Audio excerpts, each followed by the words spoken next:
Don't hear it.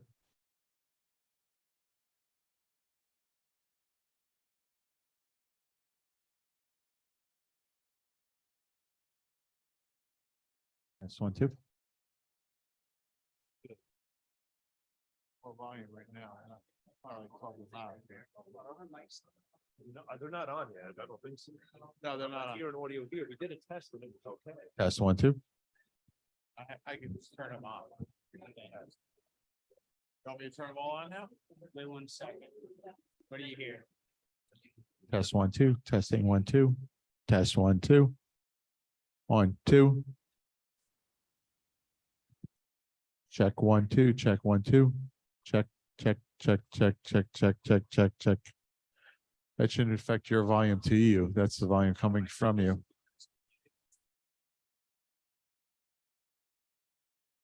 Check 1, 2. You muted it all?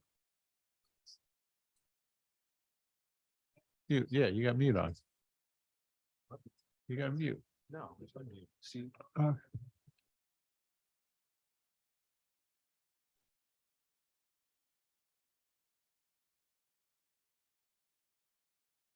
It's 1, 2. Testing 1, 2.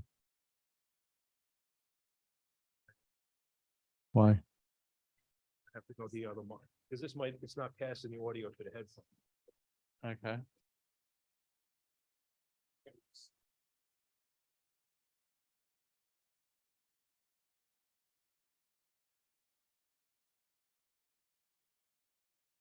Test 1, 2.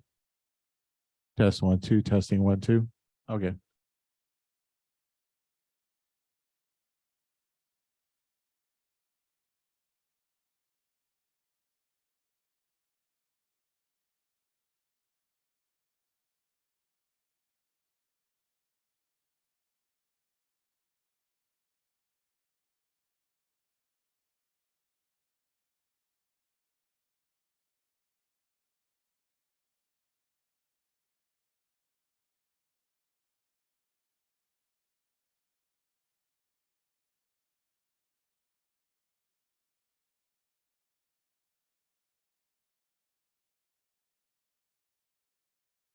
Test.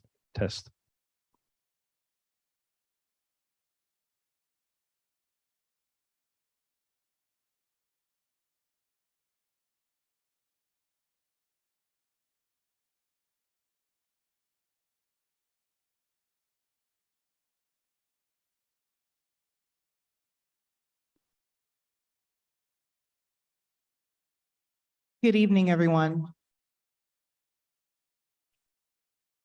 Tonight, I'd like to start out by saying welcome to the neighbors and different various stakeholders that are here tonight. My name is Councilwoman Denise Belcher, and I'm privileged here just to give an intro. There's that.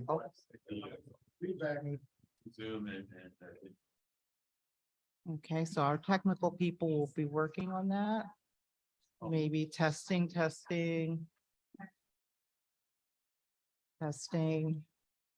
Maybe the mute here, so they can't hear. They can just, yeah. No. So maybe muting there might work. Okay, I'll turn the volume down there. Okay, Ron, just let me know when I can start. Denise, you're not in the room, you're only being mic on. Right now, Give me your mic check now. Yes. Testing 1, 2, testing. Okay, 1. Great, fantastic. Okay, here again, thank you. Thank you all for being here tonight. I'd like to just welcome you all from this very important redevelopment forum. It's vitally important. I always believe that the adage of good, better, best, never let it rest until your good is better and your better is best. And I apply that to development, that we want to get it right. Myself and my colleagues want to get it right. When we first came in back in January, myself, Hillary Goldberg, and Danielle G., we were mindful of the importance of development within our community, and we want to make sure our constituents, our residents are heard and are important to the process. So tonight, I'd like to just give the introduction as a councilwoman and thank everyone for attending online and in person. Tonight is the first step in a multi-step process. Tonight is the public, important for the public to hear directly from Crossroads, the developer. First, you'll hear from Michael Ash, Attorney Michael Ash, the Township's redevelopment attorney. He will describe the status of the project, the litigation, the settlement of the litigation, and the next steps. Anthony Pulte is the residential development partner for Crossroads Companies. He will be here to present the current concept plan as incorporated in the settlement agreement. The aim here, from what I'm understanding, is to be fully candid and transparent. However, because of the litigation and settlement agreement, there are certain topics that the attorney may not be able to comment on publicly in order to maintain attorney-client privilege with regard to legal advice for the township. It is in the best interest of the township to maintain attorney-client privilege by not sharing legal advice or strategy in a public forum. We understand residents have strong opinions and feelings about this project. It's not an official meeting of the township council. There's no quorum or no decisions that would be made tonight or actions taken. This is an opportunity for the public to provide feedback and to directly hear from the redeveloper. The objective here is for the redeveloper to listen to your concerns and answer questions so the township and redeveloper can negotiate a mutually acceptable redevelopment plan. We of course know our citizens will maintain decorum to make this a productive use of everyone's time. Comments should be limited to 3 minutes. We do indicate that on the Zoom, there is a place to actually place your questions. There's a Q&A. If you're on Zoom and you have a question, feel free to place them right into the Zoom. Quick question, is this meeting being recorded? Yes. Yes, it is. It is being recorded. Okay. So on that note, I'm going to turn it over to our attorney, Michael Ash. Thank you. Good evening, everyone. Thanks for being here. I just want to also echo that, we understand that people feel strongly in a certain way, whether it's for redevelopment, against redevelopment, somewhere in the middle. We understand that you're here tonight because you care about your town and you care about your town in a meaningful way. And that's why we wanted to organize this meeting so that you could provide your feedback and comments directly to the redeveloper. We have Anthony Volpe, who's the representative from Crossroads. He's here to listen on behalf of the designated redeveloper, to listen to your comments, to accept your feedback in a positive and constructive way so that we can attempt to negotiate a redevelopment plan, which will be potentially the zoning for a redevelopment project in the future. So your feedback is critical, and we're here to listen. Just some brief background about myself. Since I am the township's attorney and I do specialize in redevelopment matters, I've been practicing for almost 20 years. And of those 20 years, I've focused on redevelopment law, not just land use, not just real estate, redevelopment law. I represent municipalities. I also represent developers. So I see issues from both sides. I'm also the chairman of the planning board in the town where I live. So I'm used to hearing applications, some redevelopment projects, and I see my neighbors come out to meetings and also express their opinions and feelings strongly. I believe that there's a way to strongly express your opinion while conveying the information and feedback that you want to give us so that we can be receptive, we can make changes and incorporate what you're telling us a project should look like into the finished result.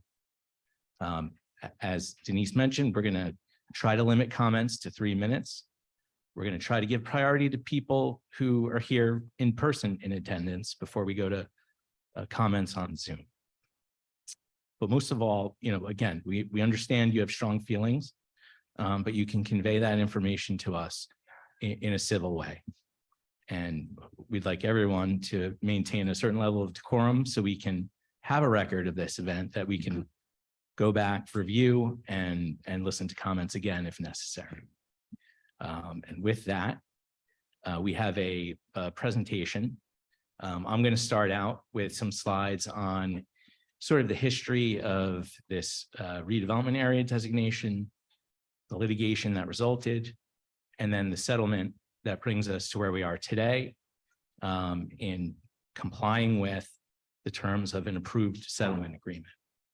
The next step will be, and we'll get to that, but for the township and the redeveloper to try and work out a mutually acceptable redevelopment plan. And that's why your feedback tonight is very critical. And as it's also already been said, this is the first step of a multi-step process. This is not going to be the only meeting on this project that we have. There will be other opportunities. There will be other meetings.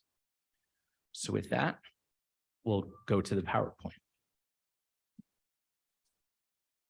So I believe a lot of you here are very familiar with this history. And I think a lot of you here are very well read, and you've looked at the municipal documents, you've looked at agendas, resolutions, and you've done your own research on this, and you've followed it up until this point. And that's why you're here tonight. So I'll be very brief on this. This process, this redevelopment process started in 2020 when the council authorized the planning board to investigate whether certain properties on American Legion Drive qualified as a non-condemnation area in need of redevelopment. The planning board had a hearing on March 25th, 2021. They heard testimony from a professional planner, Richard Price. He was Teaneck's professional planner. He authored a report, and that was dated February 2nd, 2021. And he testified to the planning board, and his testimony, his conclusions were that the properties in the study area met the qualifications under the redevelopment law, and recommended that the planning board make a recommendation to designate the areas as a non-condemnation redevelopment area. Now, fast forward to, I think it was about April 2021, council adopts resolution 87, 2021. And that is the council accepting the recommendations of the planning board to designate the redevelopment area. Now, any challenge to that designation under our laws has to be filed within 45 days of the adoption of that resolution. Litigation was filed. Stop and Shop filed a complaint, and they challenged the redevelopment designation. And they also had certain other counts in the complaint. That was filed on May 28th, 2021. During the pendency of that litigation, the parties were able to meet, negotiate, talk. And what they ended up doing, this was between Crossroads, who's a property owner on American Legion Drive, Stop and Shop, Apollo Global Management, who is essentially a ground lessor of parking spaces that Stop and Shop uses. And at that point, the township was also involved in negotiations that they could come to terms that all these parties involved in the litigation could agree to resolve the litigation. And part of those negotiations resulted in identifying an issue that Stop and Shop wanted to preserve a certain amount of parking in certain locations. And so a redevelopment designation occurred for not just the American Legion Drive surface parking lot owned by the township, but the surface parking lot at Beverly and Garrison. And on May 31st, 2022, following the same redevelopment designation process, the council designated the Beverly and Garrison surface parking lot as a redevelopment area. Next slide, please. So by having two redevelopment areas, having both surface parking lots in redevelopment areas allowed for the parking to shift to Beverly and Garrison and to preserve areas on American Legion Drive for redevelopment, and Stop and Shop would maintain the parking levels that they believe are sufficient to keep their store operating that the way that they want. This also involved a land exchange, and we're going to look at some maps and get to the details of that when Anthony Volpe takes over. In addition to the land exchange, there are other material terms to the settlement that we're going to review. And the goals here were to make sure that Stop and Shop would have visibility in the community. It wouldn't be blocked by a new project, that there could be room for future expansion or renovation of the Stop and Shop, and that there'd be ample space and room for the residential development that Crossroads was pursuing. And by having the 2 surface parking lots in the redevelopment areas, as envisioned by the parties in the settlement agreement at the time, that it would provide for overall an improved redevelopment plan. Back in September of 2022, the Teaneck Council approved a settlement. And in furtherance of those goals, the settlement agreement included a number of items. It included a concept massing plan of what the project would look like. Now, when we say a concept massing plan, it's really just a placeholder. They're blocky forms on a map to show what project elements generally are going to go in certain locations. It's not a fully designed plan. It's not a fully engineered plan. And it certainly doesn't look like a building. It just looks like blocks. And right now, the purpose of this meeting, future meetings, and the ongoing negotiations are to take those massing plans, those just blocky shapes, and see what they would look like in terms of actual buildings in the community. Crossroads was memorializing the density and the heights of a multifamily residential project that they proposed for both American Legion Drive and a public parking garage in the Beverly Garrison redevelopment area.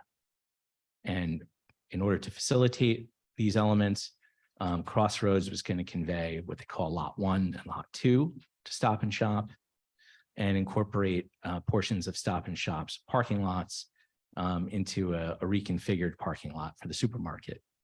Stop and Shop was going to, and this is better illustrated when we get to the maps.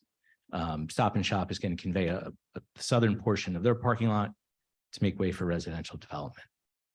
And the township would convey the American Legion Drive parking lot to Crossroads, and Crossroads would build a residential project there. And all the parking would go to Beverly and Garrison in a structured parking garage. Next slide, please. So all of these terms were memorialized in a formal settlement agreement.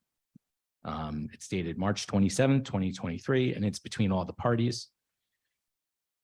And there's a general obligation by virtue of this settlement agreement for all parties involved to work cooperatively to draft a mutually satisfactory redevelopment plan for the American Legion Drive area.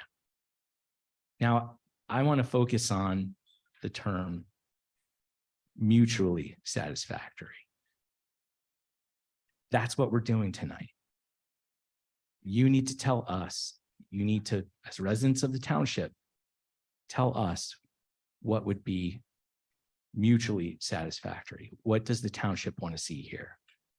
We know what the developer wants to see here. What does the township want to see here? As part of the settlement agreement, the township agreed to designate Crossroads as the exclusive redeveloper for the redevelopment areas. And the township, while not obligated, I'll say that again, they're not obligated to grant a pilot or to grant a tax abatement. The township will in good faith consider an application for a financial agreement under either the short-term or long-term Tax Exemption Act. The other material term, the other important township obligation would be to convey the parking lots to Crossroads in exchange for the structured parking that's proposed on the Beverly and Garrison site. And with that, I'm going to turn it over to Anthony Volpe from Crossroads, who's going to present the material terms, the bulk concept plans that were attached to the settlement agreement. Thank you. Good evening, everybody. My name is Anthony Volpe, and I am a partner with Crossroads Companies. Just to start a little bit about us, Crossroads Companies is a regional development firm, but our primary market of focus has been and has always been Northern New Jersey, where we've been developing real estate for more than 20 years. Our company headquarters is located not too far from here in Mahwah, New Jersey. We're a completely vertically integrated company. We handle all facets of the development, construction, and management process in-house. Our executive team has over 90 years of combined experience developing real estate in the Northeast region, in which time we've developed over 1 million square feet of commercial properties and over 1,500 luxury apartments, similar to the proposed redevelopment we're here to discuss tonight. As previously mentioned, we have some slides here so that we can sort of summarize and go over the concept plan for the proposed redevelopment in its current state, which was part of the settlement agreement that Mr. Ash referred to. We completely understand that some of you have already seen the plan and may have comments or concerns about it, and that's why we're here tonight. We're here to listen to those. We view this as a completely collaborative process between the community, the township, and us. And our primary goal is to deliver a project to Teaneck that everybody is going to be happy with, and that's really going to make the town better. So we could jump to the next slide. So this is an aerial view of the total redevelopment area as it exists today. We call it an existing conditions map. So just starting at the top of the slide, we have block 819, lots 1, 14, 16, and 17. That is approximately 2 acres of land. It's currently improved with a surface parking lot that is owned by the Township of Teaneck. Moving down south across Cedar Lane to where you see block 705, lot 4.01. That is approximately 1.5 acres of land. It's also currently improved with a surface parking lot, and it is also owned by the Township of Teaneck. Just moving across American Legion to block 707, lots 1 and 2. That is a little bit less than 1 acre of land. It's currently improved with a building leased to a company called SGI, which some of you may know is the Buddhist organization, adjacent to surface parking, and that is the property that Crossroads owns. Just south of that, you'll see block 707, lots 3 and 4. That is a little bit over a ½ acre of land, and it is currently improved with parking for Stop and Shop, and that is actually owned by Stop and Shop. And then finally, the large parcel adjacent to the two I just mentioned is block 707, lot 5. That is approximately 3 acres of land. It is currently the property where the actual Stop and Shop grocery store sits, as well as adjacent parking, and that is owned by Apollo Global Management, who is the landlord for Stop and Shop. So in total, we have a total development area of just under 9 acres of land. And we could hop to the next slide. So this is what we refer to as our conceptual site plan, which is an aerial view of what the proposed redevelopment would look like on the first floor only. So it's a 2D plan. Starting at the top left on the corner of Beverly and Garrison, we've proposed a freestanding parking garage. Adjacent to that, and that parking garage is where all of the parking would go to replace the 2 surface parking lots. Adjacent to that in gray is additional structured parking. Adjacent to that in yellow in the back, we've reserved 12,000 square feet of commercial space, which would be dedicated and solely used for our current tenant SGI to relocate if they decide to. Moving again over down south of Cedar Lane to what we're referring to as ALD North. That's the other surface parking lot, and the ground view is in gray is structured parking with some lobby and amenity space adjacent to that. On American Legion Drive, we would be doing some street improvements to add parallel parking on the street. And then just to the right of that, where you see the arrow pointing to where it says Stop and Shop, that's currently the property that Crossroads owns. We'd be selling that property to Apollo in exchange for the parcel to the south. And we would reconfigure that parking lot so it has increased frontage and visibility for Stop and Shop, improve circulation, and it would also serve for a potential area where Stop and Shop could expand their store in the future if they desire. And then finally, at the bottom of the page where we have ALD South, that's the property that we would be acquiring in exchange for our land, which would be improved with, we have a level of parking here and there'd be more parking and residential above that. Next slide. So this is the conceptual massing plan that Mr. Ash referred to that was attached to the settlement agreement. So this gives everyone a 3D view of what the proposed buildings would look like. So starting with the Beverly Road, we have 5 stories in total, a 5-story garage adjacent to the 1 level of parking and 4 levels of residential above. That building would have 110 residential units. It would have the 12,000 square feet of commercial space, and the parking would have 655 spaces, of which approximately 148 would be dedicated to the residential and the commercial. The other 507 would be public parking spaces to replace the 2 municipal lots, which would result in a net increase in parking of 124 spaces. So moving to ALD North, the long leg of that building is designed as 5 stories. The short leg is designed as 6 stories. It would be 128 units with 192 parking spaces. And then finally, ALD South, we have designed a 6-story building with 126 units and 168 parking spaces. Next slide. This is the exact same plan we just went over, just from a different view, so everyone can see it from a different angle. Next slide. So this is something new that you may not have seen yet. Since the settlement, we've developed some conceptual architecture specifically for the building on Beverly. This is a perspective that you would see if you were standing behind Beverly Road looking towards Beverly and towards Cedar. It's very preliminary in nature, and ultimately we'll be working closely with your input and the town's input on architecture. But right now, what we've designed is, you can see in the top graphic here, this is what the entire building would look like from block to block. Starting at the left, we have the residential portion of the building. In the middle is more residential, but you'll notice it's a little bit grayed out. That's just to represent a courtyard. So that would actually be set back quite a bit from the road for an interior courtyard for the building. And then to the right of the graphic, that is the freestanding parking garage. And we've included some punch windows and brick over there to try to give it a little bit more of a residential feel. The graphic right below that is just the residential portion of the building. And then the graphic below that is the garage portion of the building. We would be proposing high quality materials, a lot of brick and masonry, metal panel, and fiber cement. Next slide. So the next 2 slides are just a brief summary of some of the highlights and benefits that we feel are associated with the project that we thought it was important to discuss, and all of which we feel are consistent with the Teaneck master plan. So commercial district support.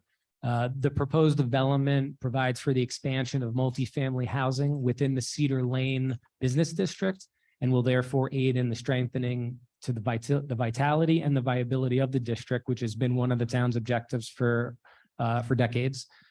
Utilization of township properties. The proposed development will vastly enhance 2 existing municipal surface parking lots, which are currently underutilized, and will replace the existing surface parking with garage parking spaces for the Cedar Lane Business District.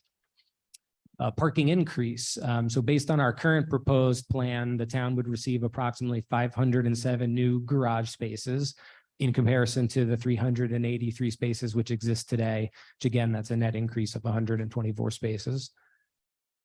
Neighborhood upgrades. So our proposed development would comply with all the municipal, county, and state infrastructure improvements, including improved stormwater retention and drainage, and will include upgrades to the streetscapes and roadways adjacent to the development sites. Next slide, please. Housing diversity. So according to the Teaneck Housing Element Plan, over 96% of the housing stock in Teaneck is greater than 20 years old, and over 81% is greater than 50 years old. We feel the proposed development will generate new housing that will appeal to a wide range of people and promote housing diversity for both younger and older demographics by offering smaller homes which are located close to shops on Cedar Lane. Affordable housing. The proposed development will comply with Teaneck's requirements for inclusionary housing, providing much needed affordable options, and will also aid in the town satisfying any current or future fair share housing needs. Economic stimulation. The proposed development is projected to attract over 500 new residents to the Cedar Lane Business District, all of whom will want to shop and dine in the local businesses, stores, and eateries on Cedar Lane. Based on the proposed density, we estimate the development will bring $27 million in new annual resident income to the area, of which over $7.6 million will be spent annually in the local economy. Job generation, based on the current proposed density, we estimate the development will produce 383 construction jobs and 77 permanent jobs. And finally is tax ratables. Based on the current proposed density, we estimate the development will generate over $1.2 million in annual property taxes to the township, compared to $67,000 currently being generated by the development parcels today. And with that, that's the presentation. So I'd be happy to turn it over to Brad. Okay, thank you. At this time, if you would please come to the microphone, and we'd like your comments, we'd like your feedback. Yeah, please state your name and address, and You have 3 minutes. I'm not going to take 3 minutes. I'll take more than 3 minutes. I'm going to ask your indulgence. It's going to be a very important statement. Okay, hold on. Where's the on button? Hello? it's on. Can you hear me now? Okay, I'm going to ask your indulgence to go beyond the 3 minutes. This is a very important statement. I speak tonight on behalf of One Town, One Vote, the grassroots group of Teaneck residents who fight for democracy, transparency, openness, and citizen participation in town government. As we all know by now, an A&R designation by the town permits a developer to develop properties without having to comply with any zoning laws and regulations. As with any designation of an area as one in need of redevelopment, our New Jersey law requires that our town council and planning board have before it an independent analysis by a planner finding that the area in question meets the criteria in the statute. In the case of Stop and Shop and American Legion Drive, that analysis was requested by the Teaneck Town Council in September of 2020, and our town planner at the time, Phillips Price LLC, directed to prepare this report. Price in turn turned over the independent analysis of the Stop and Shop supermarket itself to a man by the name of Robert Velosin, who claimed to be a consultant with Supermarket Consulting Group LLC, who represented himself as a national expert on supermarkets. Strangely enough, Velosin agreed to do the analysis for free, which no one on the then planning board thought to question. Velosin submitted his report to Price and the planning board on January 29th, 2021, and it concluded that Stop and Shop was so, open quote, obsolete, close quote, that it was detrimental to the, open quote, morals, safety, and welfare of the Teaneck community, fitting it into one of the statutory standards required by A&R for A&R designation. Based on Velosin's report and a companion report by Price of the surrounding properties on American Legion Drive, including the town parking lot, both the planning board and the town council declared this area to be an area in need of redevelopment, or an AINR, in April 2021. The Price part of the report contained a page that listed all of the property owners in the proposed area along American Legion Drive. Nowhere does it list Crossroads, the ultimate developer, as a property owner in this area. We have since learned, and it's now admitted tonight by Crossroads, that it was and is the owner of the property upon which the Buddhist Center sits and its adjacent parking lot.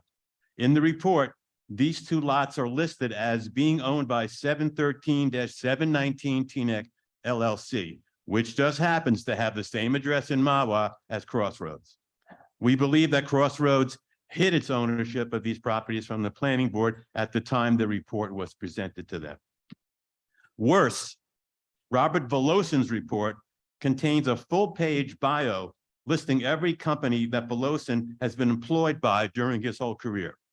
Nowhere in this full-page bio, single-spaced, does it mention any connection to Crossroads. Recently, we have learned, with the help of Chuck Powers and others, that this supposed independent consultant was not independent at all, but was in fact the executive vice president of retail development for Crossroads at the time he prepared and submitted his report to the planning board in January 2021. And he had been deployed by Crossroads since 2012, a period of 9 years before he does his report. Supermarket Consulting Group, which he claimed to be a member of, and which he is identified on the Crossroads website today as, open quote, our affiliate. Ron, you're 3 minutes. Can someone else? I'm finish almost it? done, Hillary. Ron, can someone else finish? I have about 2 minutes ago. Guys, we have to, I'm gonna. Yeah. all right, all right, It's all right. only, all right, it's only finish. gonna take another minute, okay? Okay. The Teaneck Town Council designates Crossroads as the developer for the Stop and Shop, American Legion Drive and Beverly Road, AINRs, less than 5 months after Voloson becomes president of Crossroads in April of 2022. So what we apparently have here is a property owner / developer who will profit greatly from an AINR designation and not have to comply with any zoning laws in developing that property, who hides that ownership from the town and fails to disclose that the independent consultant whose report results in the AIR designation actually is its executive vice president for retail development and is now its president. None of these facts were disclosed on the record or to the public, the people sitting here in this room, at the time that the AINR designation was approved by the planning board or the town council. Why were these facts hidden? Could there be a greater conflict of interest in such a major decision affecting the future of all of Teaneck? We have to ask ourselves, in conclusion, do we really want to deal with and put our trust in a company that has engaged in this type of unethical behavior?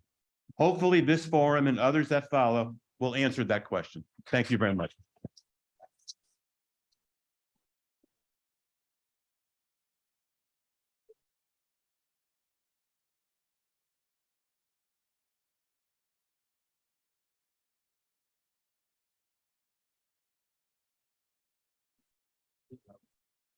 Yeah, next comment, please. Wait, I'm sorry, but you can go first and then Neil, we're gonna let her go first. Yeah, and she was coming up first, then you'll next. Sorry.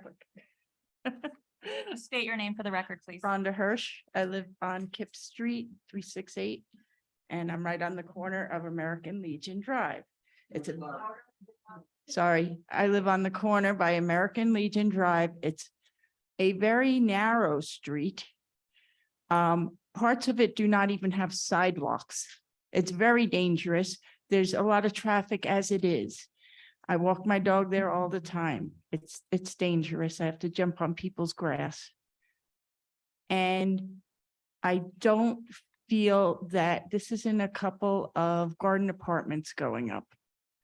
And they just want to gentrify the area, price people out of anybody renting there in the whole area. And that parking for shoppers and this and that is going to be pay for parking. And I just feel it's too much. It's overwhelming. And even the utilities aren't going to be able to handle it. And it's just going to be a cluster F of traffic in the whole Teaneck area of Cedar Lane and everywhere else and the back roads, because that's how you have to cut through. And if one little accident on Cedar Lane, everybody cuts through there. And I live on a dead end area next to the railroad tracks. And people keep trying to turn down there. It's like, it's not gonna work. It's too much. Too many people. Even on the utilities, it's not gonna be compatible. I just feel like maybe they should move it somewhere else, like take away Fairleigh Dickinson, put it there.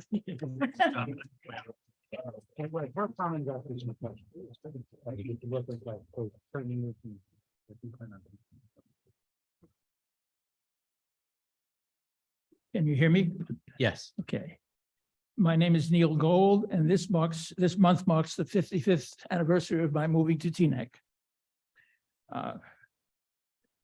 When I generally testify, I give my credentials. I'm always asked my credentials. I'm an urban planner. I taught urban planning at Princeton, at Yale, and at the University of Pennsylvania. I've written for 2 presidential commissions.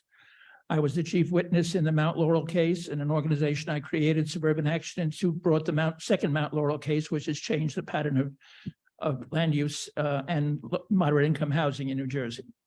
I disagree strongly with Mr. Ash's conclusion as to the time limit, and I disagree strongly with the notion that the settlement agreement with Stop and Shop is binding on the town to have Crossroads be the developer.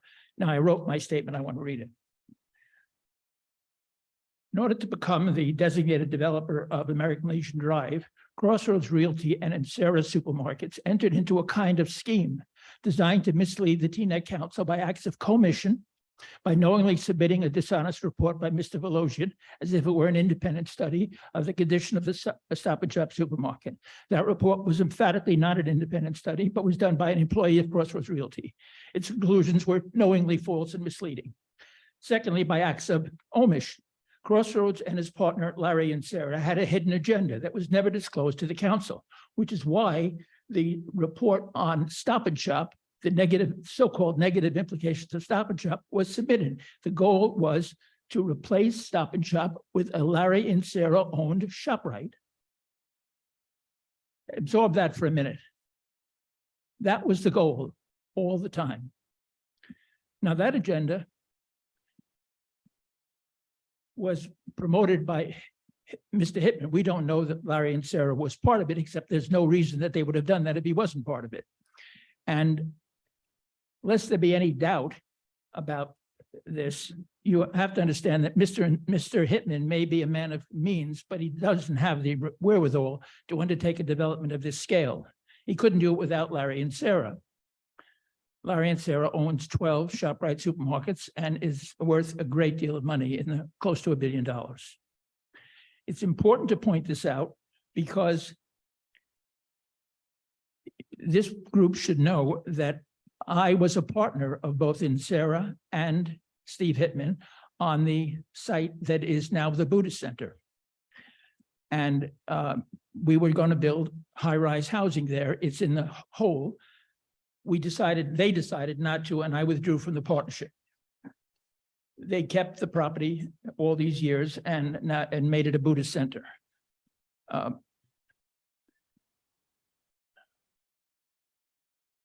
So close is the relationship between Crossroads Realty and Larry and Sarah that Crossroads offices are located in Sarah Supermarket's headquarters building, where they've been doing business with Sarah for the last 12 or 14 years.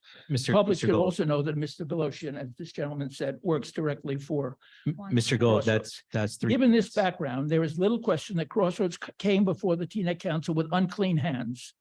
People with unclean hands must never be given development status in our town.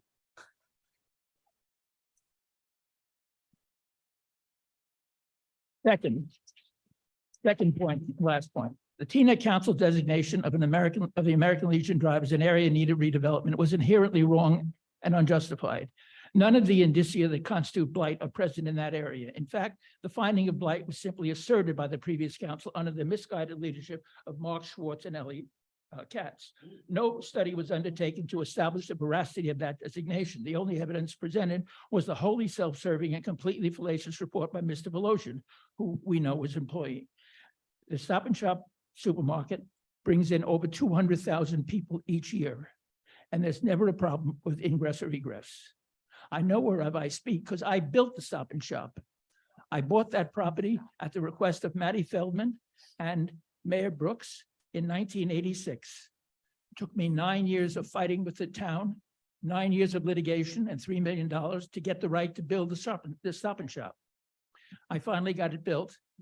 And now they want to, Mr. Hitman tried to get rid of it. It's just, it's an outrage and the public should be outraged by it. Thank you, Mr. Gold.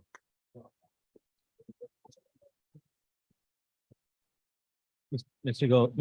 My last would you point, please conclude? a group of citizens and myself are going to bring an action contrary to what Mr. Ash in good faith said, to undo all of the AINRs that were, in my opinion, our opinion, misguidedly approved by the former town council. And we think we will be victorious in that. But in any event, the project that we saw is not badly designed. It is well designed. That is important point that I want to make clear. I'm opposed to it because of the way it came to be approved, but the project itself is well designed. Now the question is, what if it does get built? What percentage of the housing will be mandated to be low and moderate income housing? When I did this kind of work in New York City, we got 20% of the units. I did it in Waterside, in Battery Park City, and in all the units along Trunk Boulevard and on the West Side Drive. 20% of all the units are subsidized by the developer. And in return for that, the developer gets additional density. That's what we should do here if this gets built. The second thing is I want to make sure that there is no pilot. No one really is obligated to give a pilot. And my final point is we are not bound by the settlement. Teaneck is not bound by the settlement that Stop and Shop made with Crossroads Realty. It's an open issue to be decided, perhaps by litigation, perhaps by agreement. But nothing has been decided that binds Teaneck to what is in the Stop and Shop development. It binds Hitman and Crossroads and Stop and Shop, but it doesn't bind the town. That's the last point I want to leave you with.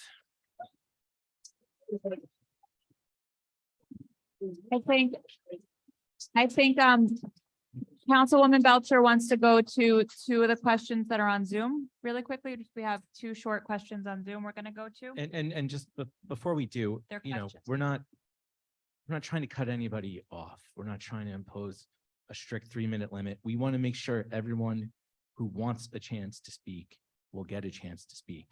We are stopping at 9 o'clock. So if you want to encourage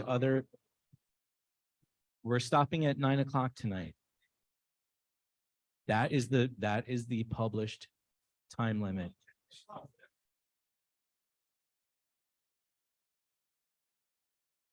We're here until 9 o'clock tonight. It will not be the last, as Mr. Ash said, this is not going to be the last opportunity. I understand, but this event was published from 7 to 9 PM, and so that's when we will be shutting down, but we will have others. All right. We're going to stick with, you can go ahead. We're gonna stick in person only. Hi, everybody. My name is Esther Sandroff. My name is Esther Sandroff, and I'm also a 55-year resident of Teaneck.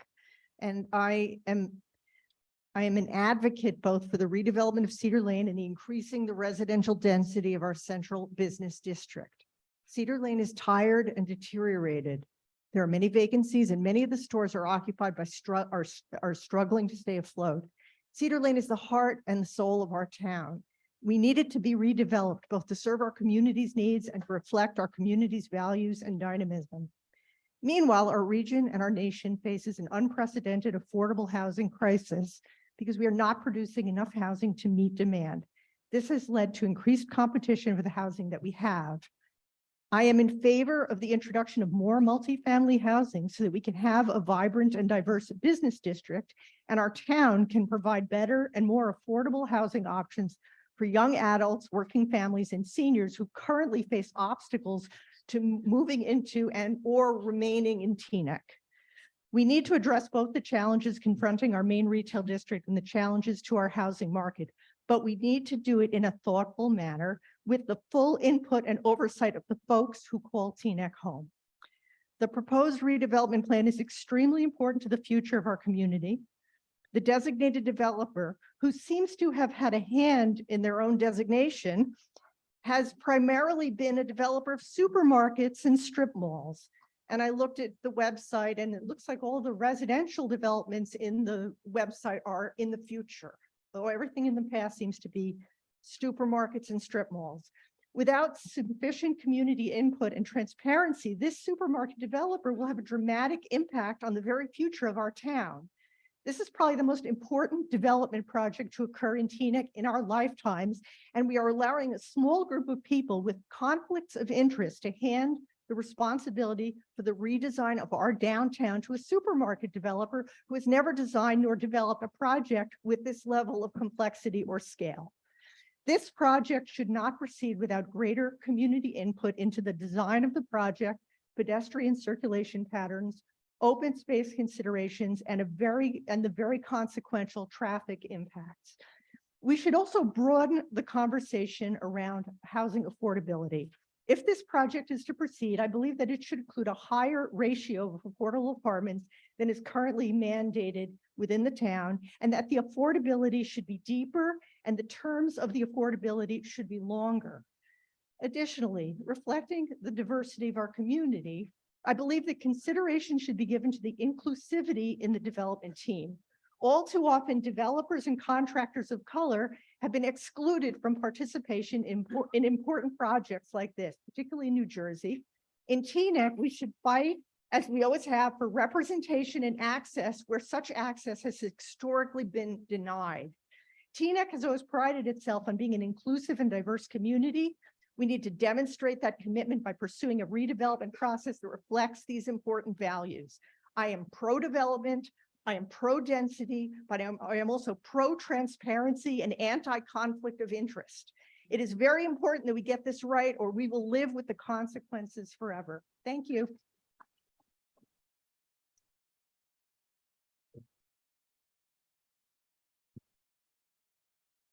Is this a line forming to speak? Okay. All right, so we'll recognize the next speaker from the line of speakers. So we'll make that our process. Thank you. Can you hear me? Yeah, my name is Margot Embry Fisher. I'm a resident of Teaneck, and I'm here speaking also on behalf of One Town, One Vote. Since its founding, One Town, One Vote has accomplished two major things in Teaneck and contributed to other important ancillary projects. The two major accomplishments were that we moved the council elections from May to November, despite extraordinary resistance from our town council, and that increased voter turnout in our last election from 49% to a historical average, of 24%. So close to double. The other thing that we did was we successfully promoted the election of 3 new council members who better reflect Teaneck's diversity and who pledge to support community engagement in town affairs with requisite transparency in governmental deliberations. I'm going to read a statement that One Town, One Vote has agreed upon regarding this development. And I just want to preface this by saying that we are not making a statement about the merits or the demerits of this particular development project. This statement is based on the process by which this has come about. And that's really what we're focused on. And this was after considerable research and lengthy discussion. And as you all know, there's been a lot of research done in this room. You've heard it. So this was our resolution. Because there are fundamental ethical flaws and conflicts of interest in the way that the prior council granted an AINR to Crossroads, we ask that the plan be set aside and the council seek robust public input to pursue a new vision for this area. We also ask that all current and future development plans based on AINRs be halted until the revision of our master plan is completed. Thank you. there's a couple of questions on Zoom. They're just questions. So we're gonna ask the questions so that they can be answered and then we're gonna continue. Okay. Yeah. So Joel Steyer asks, what impact will this have on traffic? And how does affordable housing help? Is it limited to only an existing Teaneck residents or can anyone move in? That's not helping affordable housing for Teaneck residents. Sorry. What impacts will this have on traffic and how will this help affordable housing are the two questions. And have there been traffic studies? Those are the two questions. Well, let me say, so far there has not been a traffic study. However, hold Let him on, finish. hold on. However, it is routine in a redevelopment plan to require a developer do a traffic study and not just for the developer to do a traffic study, to pay for a traffic study prepared by a traffic engineer. We can also specify exactly what geographic area, what intersections, what streets get studied and when that go into the traffic study. That's one of the benefits of the formal redevelopment process, is that a redevelopment plan is not no zoning. It is very controlled zoning, and we can ask for things in a redevelopment plan that a planning board typically cannot. So we can study off-site conditions such as traffic. When if an application were just filed to a planning board, those off-site conditions are not relevant. And the planning board cannot legally ask an applicant to study or address off-site conditions. In a redevelopment plan, we can, and that would include a traffic study. And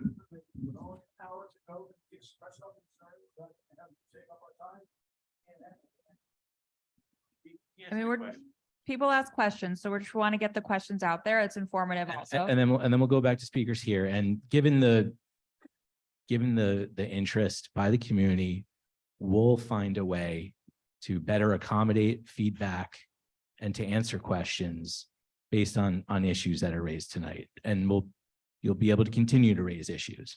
We're not extending the meeting tonight. We didn't plan for that tonight.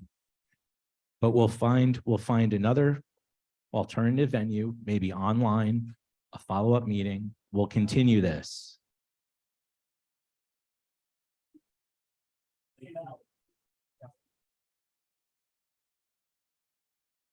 Hi, Robert Lazaroff, Teaneck resident, live speaker. I've lived in Teaneck for 30 years. I'm happy to be here tonight, happy to be part of a community that is so well presented and so involved in the future of our town. A couple of comments that were made about this Crossroads housing project that's going to be coming up. And one of them, it made me think back when the gentleman for Crossroads was saying, we're trying to give these buildings a residential feel of what Mayor Ed Koch tried to do in the buildings facing the Cross Bronx Expressway back in the 1970s, where instead of doing anything real, put kind of like sheetrock and flower pots painted on the sheetrock to make the Cross Bronx, give it a residential feel. I don't think that's what Teaneck really wants, is for buildings to make it feel like it's residential. We already have residential. It's really good. We like it here. I've lived here for 30 years and I've seen so much interest over those 30 years of how do we revitalize Cedar Lane? That's been a constant drumbeat. And we've seen new pavements, new lights, new planters that come in, and they work, they don't work, they have to get reworked, they got to get retooled, whatever it might be. We come and go and we're part of it. But when I think of buildings going up that are 5-6 stories tall in this residential community, you can't paint flower pots on all those windows to make it feel like this is just what Teaneck is. Teaneck becomes what Hackensack is now. And that's no doubt. I'm not saying anything down about Hackensack. I love Hackensack. I do a lot of shopping in Hackensack, and it's great. They've got so much development in Hackensack. We don't need to be Hackensack. We're Teaneck.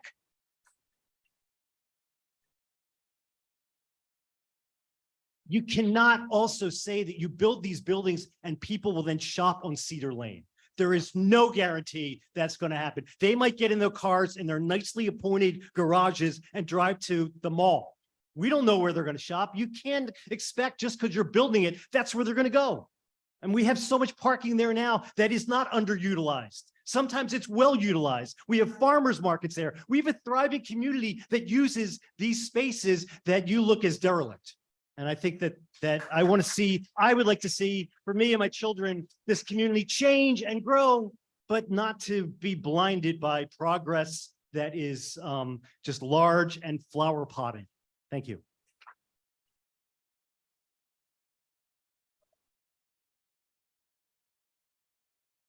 My name is Joseph Kaplan. I've only lived here 38 years. Mr. Schwartz and Mr. Gold have leveled what I heard very serious charges against the AINR process in general and this Crossroads process in particular. I have no idea if there's any truth to them or not. But what I do know is that Crossroads is here. The redevelopment attorney is here. The township attorney is here. And it seems to me that to talk about the project and the details of the project with these charges sitting on us is silly at this point. It's incumbent upon you to tell us, is there truth? Was there this incredible conflict of interest, or is it made up? It's a fact. Was the person who wrote the report really an employee of Crossroads or not? I don't know the answer. I assume that you know the answer. So it seems to me that at this point in the process, those very serious charges should be responded to. And they should be responded to not till 9 o'clock. I was at a meeting of the town council a couple of weeks ago that went till 12 o'clock. You know how to sit here. You're an attorney. You know that meetings go long. You're an attorney. You know that meetings go long. I was an attorney for 46 years, and I stayed at meetings long into the night when there were serious issues to be discussed. Again, I have no idea if these charges are true. Zero. They may be false. There may be answers. But Mr. Kaplan, can you just speak into the microphone? all these people sitting here deserve to know, was there a conflict of interest? Were facts being hidden or not? You know the answers. You should know the answers. It's incumbent upon you right now to tell us the answers and let us discuss it in detail till 9 o'clock or 10 o'clock or 11 o'clock. That's what we do in Teaneck. Let's get the answers. Everybody came out. They came out. It's not easy to come out. They came out to discuss it. Let's discuss it seriously and honestly and give us the answers. I'd like the answers. I don't know what the answers are. There may be answers. I know that as a lawyer. I know that there may be two sides, but tell it to us. I'd like to know from you, is it true or is it not true? It's really a simple answer. Was he employed? Was he an employee? Was it covered up or not? You may say, wasn't true. Great, we can move on. You may say it was true. That results in a different response. Please give us the answers to these charges.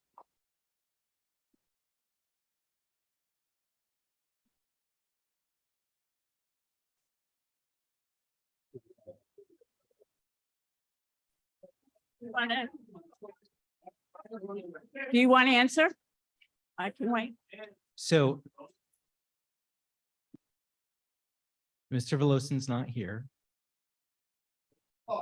The question was litigated.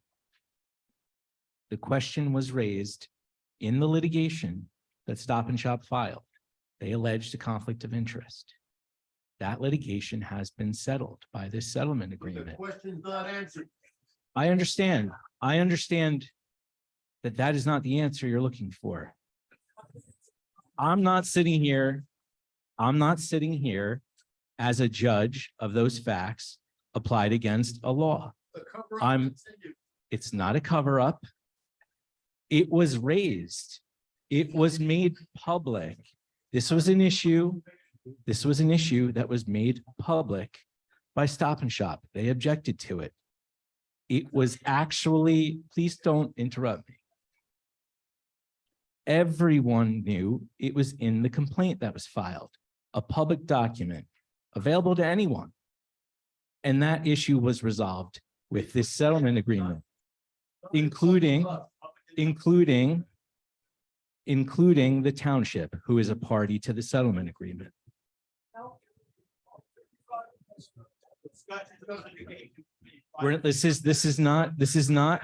This is not going to be a free-for-all tonight. We want to hear from as many people as possible. I think we take this as a yes, by the way. Yeah, this is, excuse me, my name is Lisa Bylander Gray. I've been living in town for 40-something years. I am not speaking for myself right now only. I am speaking for the Northwest of Cedar Lane Neighborhood Association that was founded along with Phil Yuck. I'm going to read our statement and I have some things to add. We have provided our members, which are now close to 100 families and growing. And again, all of the neighborhood associations that are represented here represent a large part of the residents of Teaneck. So it is vital. We need you to listen. We've been to other public forums. We've been to the master plan beginnings. We want to be heard. And I'm hoping that you can last tonight to really hear how people are feeling. I know it gets heated. This is an intense community that's very involved in what's going on in our town. We care, we love Teaneck, and we want to improve it. So keep that in mind. And that's accepted. We understand that. Okay. And that's why this is not adversarial. Okay, we also value transparency. We have provided our members of the Northwest of Cedar Lane Neighborhood Association, now close to 100 families and growing, with the facts surrounding the history of how we came here today. We have polled our members to obtain their views, questions, and opinions. The overwhelming feedback we have gotten is that this proposed construction should not be taking place on Beverly Road. Full disclosure, I live a half a block away, or the American Legion Drive area at this time. The process of developing an updated master plan has just begun. Our previous master plan, which I think was 2007, I believe called for multi-unit housing to be developed on Cedar Lane, fronting Cedar Lane. Beverly Road is a neighborhood of single-family homes. The construction of a 5-story apartment building and a 6-story indoor parking garage, which nobody wants to use. That is the main feedback we have been getting. There are safety issues, there are density issues, there are traffic issues. A 6-story indoor parking garage run counter to the previous master plan. Concerns about traffic, congestion, noise, pollution. If this small area is overdeveloped, are some of the concerns expressed by members of our neighborhood association. At a previous meeting with residents giving feedback, one at TVAC and the master plan meeting, we were assured, and a council meeting, we were assured that this proposal would not go forward as presented here, but would be scaled down, particularly in the Beverly Road area. I was assured several times. At a council meeting, we were told that the plan in front of us was just a concept. It seems to me that we have been misled. In addition, we now have information that's just been validated, in my opinion, that reveals a serious conflict of interest involving Crossroads and the hidden role they played in designating the AINRs in these areas in the first place. Even with this appalling conflict of interest, the AINR designations were approved by a majority of the town council. This is not an NIMBY issue. This is an issue of a lack of transparency and a serious conflict of interest that betrays any trust we were asked to have in the previous council and in the developer. We joined the other neighborhood associations in urging the present council to rescind the AINR designations and remove Crossroads as the developer of record due to the seriousness of their conflict of interest.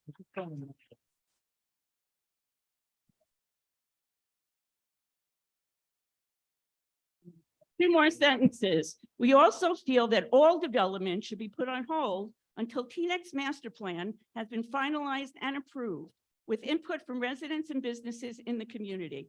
We believe the process of openly developing a new master plan will allow for the transparency and decisions about the future in our town that we all want and deserve. Thank you. Thank you.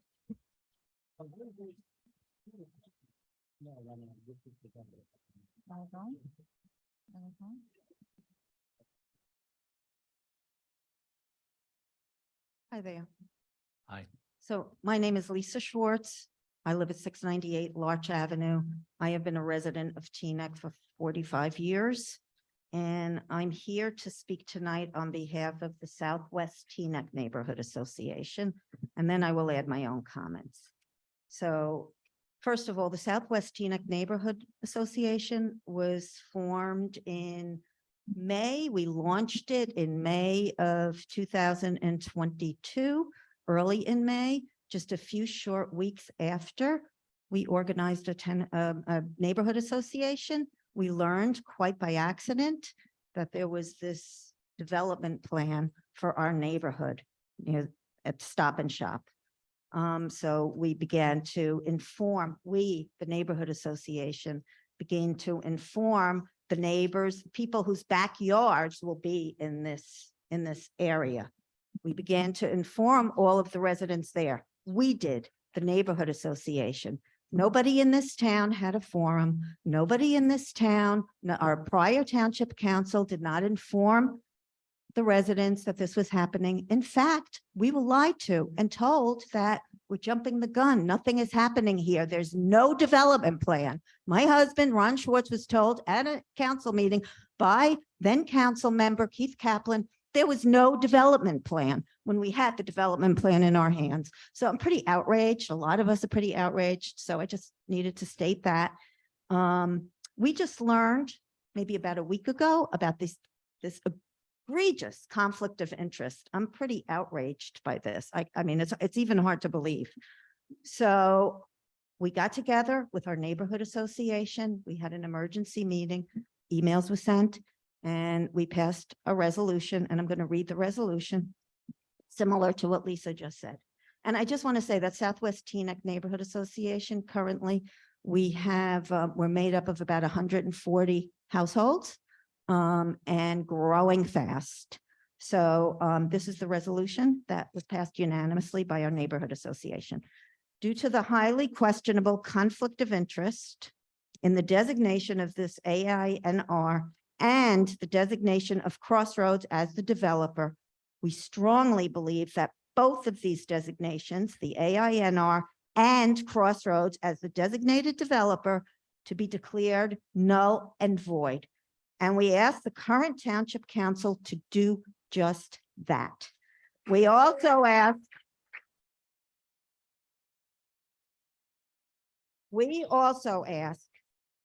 that all development plans, because there's a lot of other development plans in the works that I think also were designated AINRs. But we feel that all development plans should be halted until the revision of our master plan is completed with opportunities for robust public input. Now, to me, I'm just a layperson. I'm not an attorney. I'm not a city planner. I'm a social worker. I don't know about planning. I don't know about development, but I know that I do not want high rises in my backyard. So we've been asked as residents, we've been asked by some council members to tell you what it is we want. Okay, I think that is premature to ask us lay people what we want before there has been an open process. Okay, the way I understand things are supposed to happen is several developers come. I learned this morning talking to somebody about something called RFPs, requests for proposals, right? Developers come, they request a proposal for a development plan, and they come before the town council or the planning board, and it's public. And you're hearing from different developers, not just one developer. Why just Crossroads? Why? That's my first question. Why was just Crossroads considered here for this development? Were there any other developers who had an RPF who came before the planning board and did this? I believe that is the way it's supposed to happen. And that's the way we as residents expect it to happen. Once we see other plans by other developers that might make more, I'm not anti-development. I just want smart, well thought out development. And we are in the process now of revising our master plan. Let's have forums. We had one that was wonderful, a lot of great input. Let's continue to do that. And let's have a well thought out plan for what we want to see for our town and have the town drive the kind of development that we want, not Crossroads developer.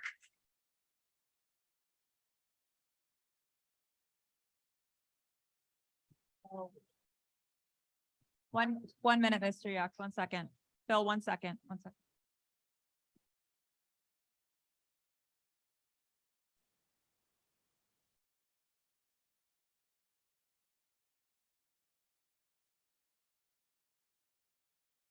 Okay, so there are two things I'd like to do tonight. The first thing I'd like You to say your do- name, sorry, name and address. I'm sorry, my name is Philip Yuck. I live on Bell Avenue, 6 houses away from Beverly Road. The first thing I want to do is answer the question that was asked that was not. I'd like to see. Please proceed. I'd like to answer the question that was asked before that nobody on this panel actually answered directly. Who is Robert Volosin? I have his bio here. I'm going to read it. In his role as president, Robert Volosin manages various aspects of the retail development process for Crossroads, including site identification, feasibility analysis, entitlement procurement, design budget coordination, and construction. Bob is also the CEO of Supermarket Consulting Group, an independent advisory firm which provides market research, feasibility studies, and other advisory services to a variety of retail operators and developers, including Crossroads. Bob has over 30 years of experience as an executive with some of the region's largest supermarket chains. He has developed supermarkets anchored shopping centers in lower income urban neighborhoods, utilizing various non-traditional financing programs, including new market tax credits, economic development grants, pilots, redevelopment area bonds, and community development block grants, as well as public-private partnerships. Bob is an active member of the International Council of Shopping Centers, on the advisory board of the Morris Middlesex County Habitat for Humanity, and is a graduate of Rutgers University with a BA degree in economics and finance. And here's the answer to your question. Bob has been with Crossroads since 2012. There you go. Now I want to read my statement. I am the co-representative of the Northwest of Cedar Lane Neighborhood Association, but I am speaking as a resident for myself. I live 6 homes away from Beverly Road and have lived there for 44 years.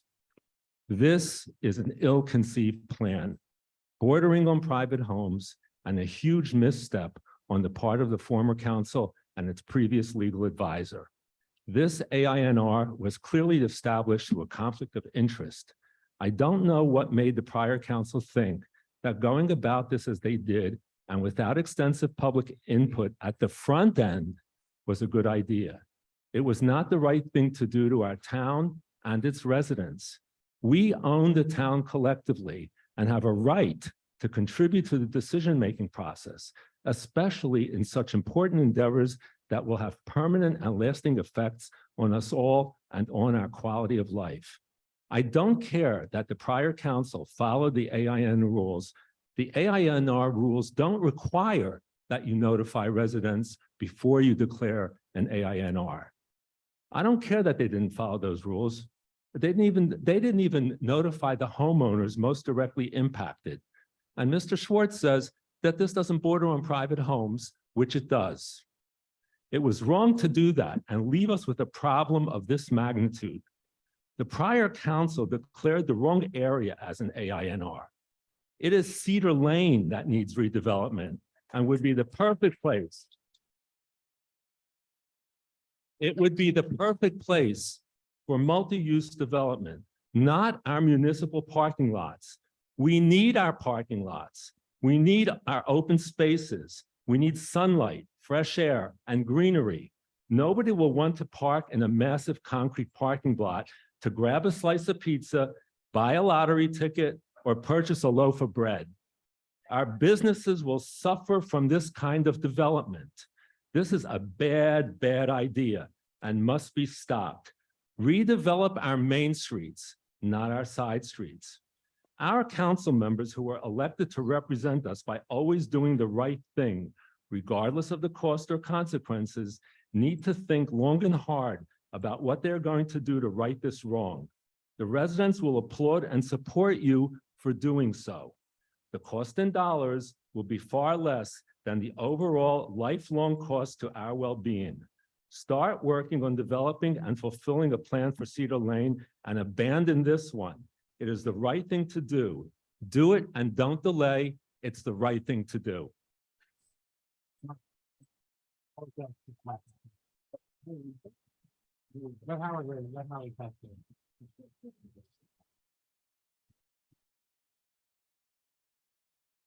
name is Howard Rose, and I have a lot at stake in this. I'm a 43-year resident in Teaneck. I run a store on Cedar Lane, adjacent to this area, for almost a quarter of a century between Chestnut and American Legion Drive. I'm pretty knowledgeable about these situations and what's going on. I've done a lot of public service. 9 years Board of Education trustee, 16 years on the Planning Board of Teaneck, 2004 to 2016 to 2020. Talk about the master plan from 2007. I helped write it. What happened to that plan? 10 years later, within 10 years, it was supposed to have been rewritten. Council's fault, planning board's fault, that here we are not having it rewritten after 10 years. 2017, 6 years ago, it should have been rewritten. It's the most important document in Teaneck. It's our soul, it's our direction, it's our guidance. And ANRs were devices that were used to mitigate that master plan, to avoid it, to ignore it, to circumvent it. To what purpose? Well, there's a lot of concern as to exactly what purpose. We don't really know because no one talks about what's going on in great detail and provides information to township residents. I don't have suggestions right this moment on what we should do, but I feel pretty confident I know what we shouldn't do. We have an ANR. They're all based on bogus material. Look at State Street. A dead squirrel, a crack in the sidewalk that was repaired, needs redevelopment. Cedar Lane area, a supermarket that's putrid, basically, is what they said. Surprised they didn't charge it with rape or something else. Crossroads should be crossed out, not crossroads. How do you have a corporation that's deceitful, connives, subterfuge? Have you no shame? What are your goals here for this community, other than a profit for your corporation? Other than taking away the idea that Teaneck is a single-family home area for the most part? This is the opposite, the exact opposite. This township can do better with better planning. The last council mitigated the rights of its citizens and should be embarrassed and ashamed.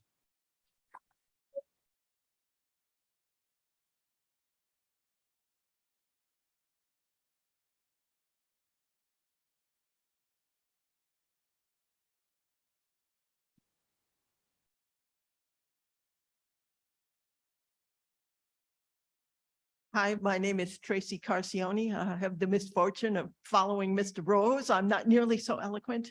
My husband and I live at the corner of North and Chestnut, just a little ways off the corner. We've lived there 30 years. We like it very much because it's walkable and it's reasonably quiet. But if you add 500 cars, I don't think either of those things is going to be true anymore. There are already people driving down Chestnut like they thought it was the highway. We were incensed to find out that our grocery store that we shop in every day practically is a blight on the neighborhood. Like, really? And we are really annoyed that you want to take our farmers market, which we think is a great thing and a real benefit to the community, and turn that space over to some private company to make money off of it. Like, really? I think that the town should develop a new master plan and they should follow it, and they shouldn't be using sneaky AINRs to get around it. You make a plan, it's a good plan, stick with it. And that's all I got to say. Thank you. Thank you.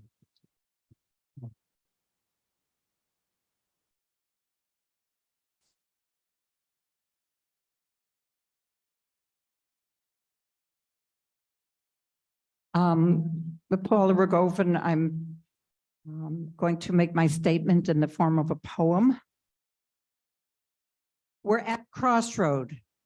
The guys who condemned our municipal parking lot, yes, our publicly owned parking lot, saying its quote, atypical layout is detrimental to the safety, health, morals, or welfare of the community, are the same guys who condemned our only supermarket, saying that by reason of dilapidation, I'm quoting, obsolescence, overcrowding, faulty arrangement or design, lack of ventilation, light and sanitary facilities, excessive land coverage, deleterious land use or obsolete layout, or any combination of these or other factors are detrimental to the safety, health, morals, or welfare of the community. End of the quote from your documents. Funny.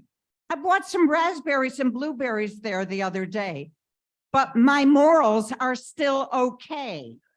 They who condemn our community as an area in need of redevelopment at AINR isn't one of the guys the very same one who is an executive at Crossroads, the developer that owns some of the property he scorns?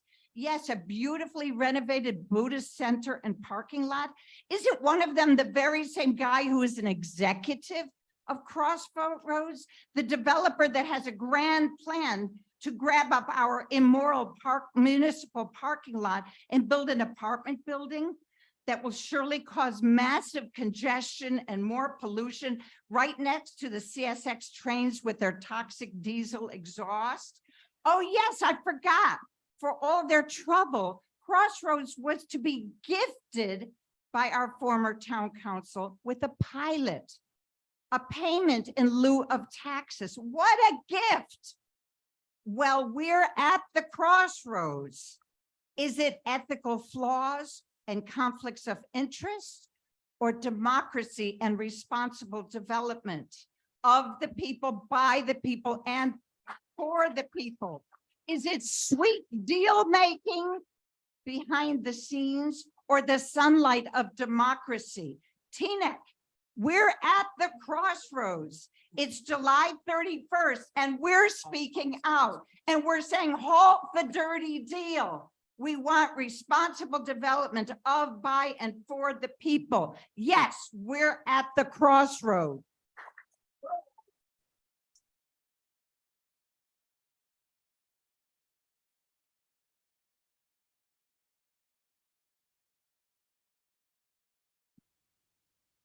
My name is Lynn Ruan. I live at 517 Martens Avenue. I've lived in Teaneck for 36 years. My husband's been here since the 60s. I was one of the people who helped deliver the flyers for the Northwest neighborhood. Those of you who work hard every day, take a half an hour a week and take a walk down one of our streets that you've never been on. I've lived here all this time. I've been on streets that I've never walked on. Every house is different. Every lawn is manicured. Everything is beautiful. I recommend you all do that. No two houses are the same. Everything is different, well kept, and I think that's how it should stay. So,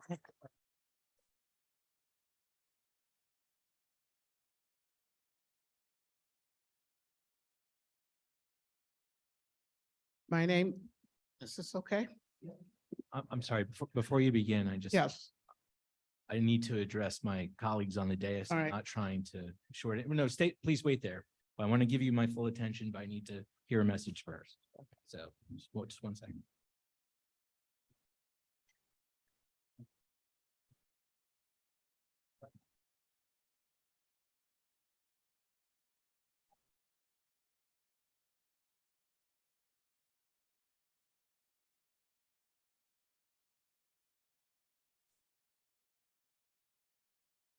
Yeah, okay. We're gonna let you speak and then we're gonna go to the three people that have their, you're gonna speak and then there's three people on Zoom that have their hand raised. We're gonna go, so you'll speak and then we're gonna go to Zoom. All right, okay. My name is Alice Garcia. I've moved here with my husband and my two sons in 81. And what the lady said before, how beautiful this town is. It is not a city, as it's been called. And I just want to say that, yes, I have seen a great deal of change in terms of traffic, just sometimes even rudeness and driving and honking horns. You know, if I wanted to put up with that, I could have stayed over the bridge, but I didn't. And I love the fact that when I did come over here, it was perfect for parking. Didn't have to worry about, you know, getting hit by a car. Yes, we must have change. But as I walk around and I look at every empty space, and then a few months later, you see these developers, which I call interlopers, come into this beautiful town, and it's all about money. It's as simple as that. And I'm not going to go anymore because I don't want to. And I see a few people smirking and laughing. This is not a joke. This is not a joke at all. This is very, very serious, what we've become involved in. I have grandchildren here now. My two sons are grown, and I would like them to have the same opportunities that my two kids had in terms of going to school, not overcrowded, et cetera. At any rate, on behalf of the East Votee Neighborhood Association, I would like to read the following statement. The East Votee Neighborhood Association agrees with the one town, one vote resolution that states, because there are fundamental ethical flaws and conflict of interest in the way that the prior council granted an AINR, which means area in need or redevelopment, to Crossroads, we ask that this plan be set aside and the council seeks robust public input to pursue a new vision for this area. We also ask that all current and future development plans based on AINRS be halted until the revision of our master plan is completed with opportunities for robust public input. Thank you.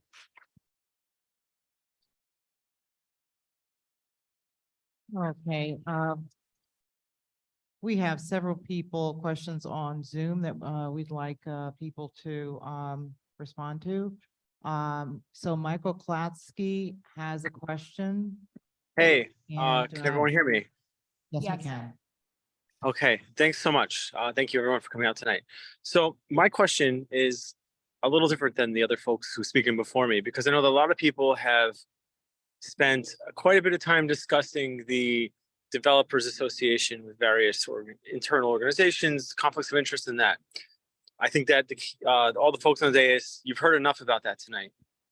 One element that I think is important and critical for the Crossroads team, as well as the council, to hear is that what can, are we discussing, if we're discussing a project, let's discuss the project. This is a forum to provide feedback to the developer. So far in all of the drawings, there have been no mention of any community facilities. Years ago, I worked reviewing projects for the Department of City Planning for the city of New York. Every single project, as one of the older gentlemen before me who was a professor of urban planning mentioned, that there was a community set aside for 20% affordable housing. New York City now routinely requires 10 to 20% of all new large buildings to provide community spaces. There are no community spaces. In the presentation, there was a discussion of 500 new families coming to Cedar Lane. So what are we going to do? Are we going to provide any new facilities? We have parks that they're pretty crowded already. They have plenty of space. The playgrounds can be enlarged. We can build a library annex as part of this development. There's a 6-story building. Give the town the second floor. Make sure there's a garage that has the first floor with 15 or 20-foot ceilings, so a farmer's market can actually be there, in times of inclement weather, even in the winter, things of that nature. Make sure that the first level of the garage is flat. Put the ramps on the side so it's not a problem.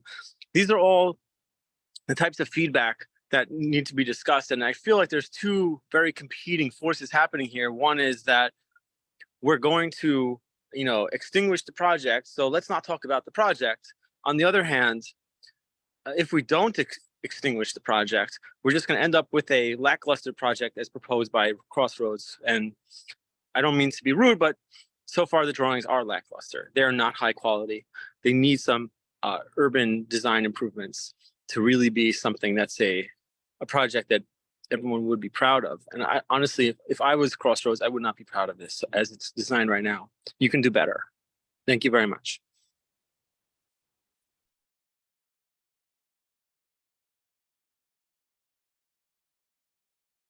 Okay, our next person we're gonna promote to ask their question is Jim Riley. Jim, are you there?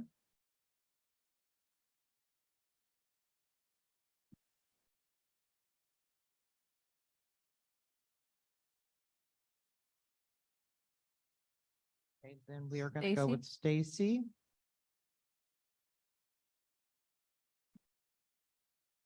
Okay, Stacy, are you there? Okay, Stacy is gone. Okay.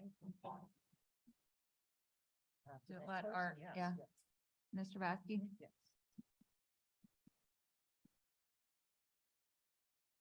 Thank you. Thank you. Hello? Can you hear me? Okay. Yes. Okay, I want to be a little personal here.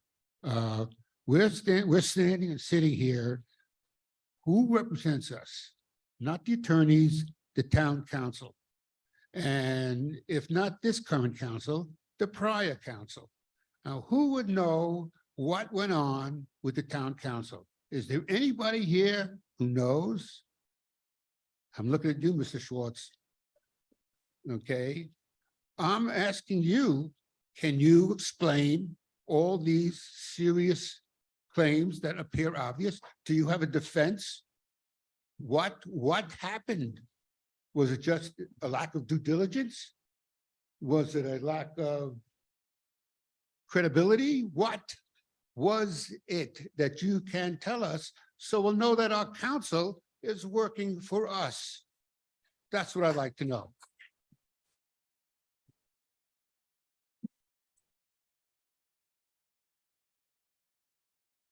So before we get to our next speaker, on the dais is Jason Tuvell. He's an attorney that represents Crossroads, and he wants to address some of the comments. Okay. Good evening, everybody. I just wanted to give everybody a chance to speak before. Sorry. Can everybody hear me now? All right, sorry about that. So I wanted to give everyone a chance to speak before jumping in. I just wanted to make sure that I really heard all the comments. And, you know, I think there were a lot of good comments about affordable housing, traffic, some environmental considerations that were given, and density as well. And I will get into the issue that was raised at the beginning of the process. So I just want to just talk a little bit about process. You may disagree with the merits of things, and that's fine. And we're here for that healthy discussion about merits and substance and what everyone sees as the vision for this municipality. And that's fine, and disagreements are healthy and usually get to a better solution. But what I want to talk about from the development side is the following.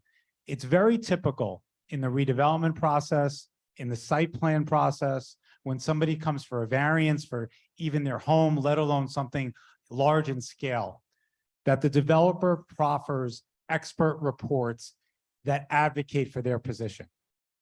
And the town is able to consider those, have their own experts review them, disagree with them, agree in part, disagree in part. And as part of this redevelopment process, we plan on, as the process evolves, providing the town and the municipality with traffic reports, stormwater management reports, environmental reports. I thought there was some good discussion here about community facilities, about affordable housing and how that's going to be implemented as part of the process. In addition to that, as part of the redevelopment process here, the applicant did provide the municipality with an analysis of the current store. The planner for the township and the council considered it. They could have agreed with it. They could have disagreed with it. It was proffered as part of the process. They disagreed with it. That was fine.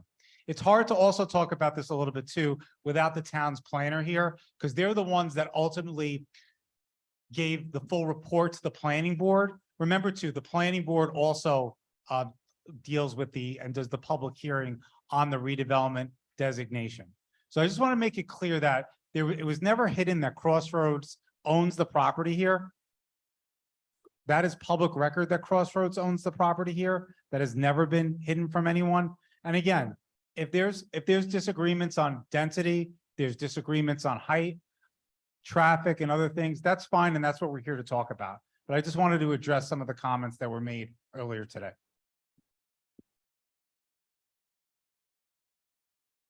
Never disclosed that they generated the AI in our, you're missing the bigger picture. So let me just, again, and then counsel for the town can jump in.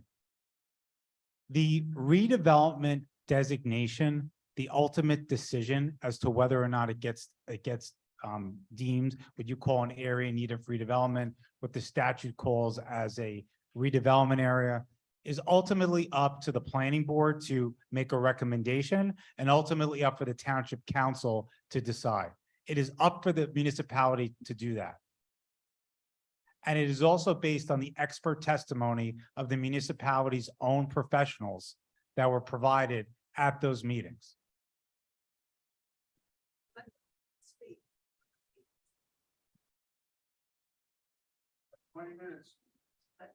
So I didn't want to jump in because I know we're short on time, but I just thought that was important for everyone to know. Ms. Brown? Yeah.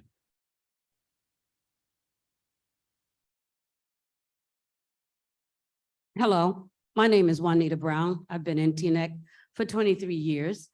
And I'm so concerned about the quality of life and how we're going to be affected by this development. I also, from all that I've heard here, it doesn't seem like we can trust Crossroads. I may be wrong, but I'm going by what I've heard and what I've read. If we can't trust them in what they present to us, how can we trust them in what kind of building they're gonna build? And I think we need to rethink our developers.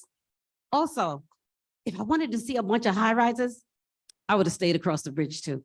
Thank you very much.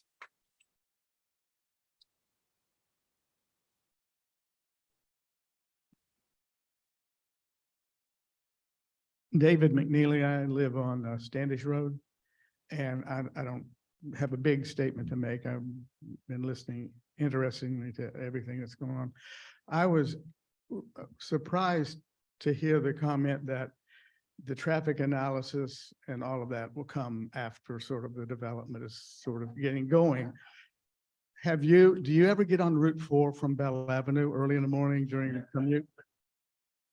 Do you get off of Route 4 onto Bell Avenue? I mean, it's a nightmare. Sagamore and Windsor are it's a disastrous red light there. I mean, if you're on Sagamore, you're going to wait forever to get across. Cedar Lane and Garrison is a nightmare.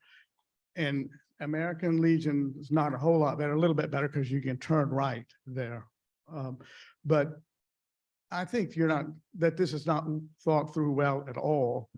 And I think that that having big buildings with a big parking lot is going to ruin the whole area. I think the traffic is going to be terrible. If you live there, even other people have mentioned how cars will zip around real fast on Standish Road, which there's a school a half a block away from Lincoln and Standish, and people zip up and down in the cars already. I can't imagine what's going to happen when you have lots of increased traffic there, generating pollution, noise, and so on. And I just, reading that, I almost laughed to myself. So it sounds like Joni Mitchell's lyrics, you know, they paved paradise and put up a parking lot. That's what you're doing. Yeah, go ahead. Can I just address what the gentleman just mentioned? So that's one of the reasons we wanted to start having these community meetings.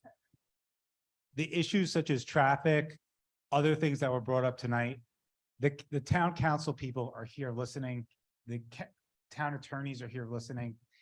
One of the things about redevelopment, which gives the town more latitude, is that they could force the developer to do these analyses even well in advance of submitting a site plan application, or in this case, well in advance of adopting a redevelopment plan to establish the densities, heights here as well. So after hearing the concerns of the residents here in connection with this project, if the council members feel hey, we need Crossroads to do X, Y, and Z before we even consider adopting a redevelopment plan, they may decide to do that. And that's part of the reason that we wanted to hear the concerns from the residents here. Good evening. My name is Natalie Addison. I've been a resident for Teaneck for 38 plus years. And to my fellow residents, I hear you.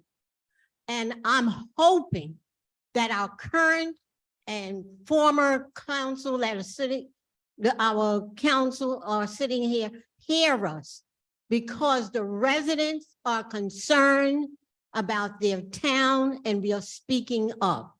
My concern and my frustration, really, I appreciate this forum that we are having. Where was it before this all was put in place? I put this on our former council people. So I'm hoping that our current council listen to what the residents are telling them. Get our input. Put this on the back burner and listen to us, because I'm really dissatisfied with now we are having a forum. This should have been taking place before, not now. So please listen to the residents.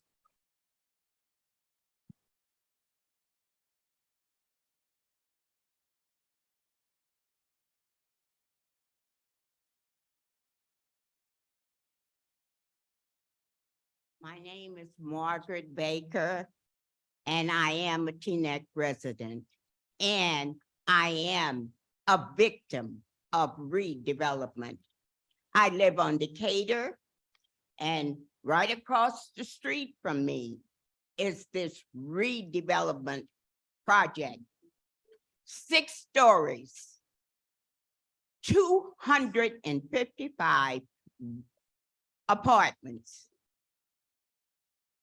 400 parking spaces underground in a residential neighborhood. You took a house down. So for you all, for the residents who talk about the apartments in your back door, they're in my front door. It's so huge. It went into Englewood.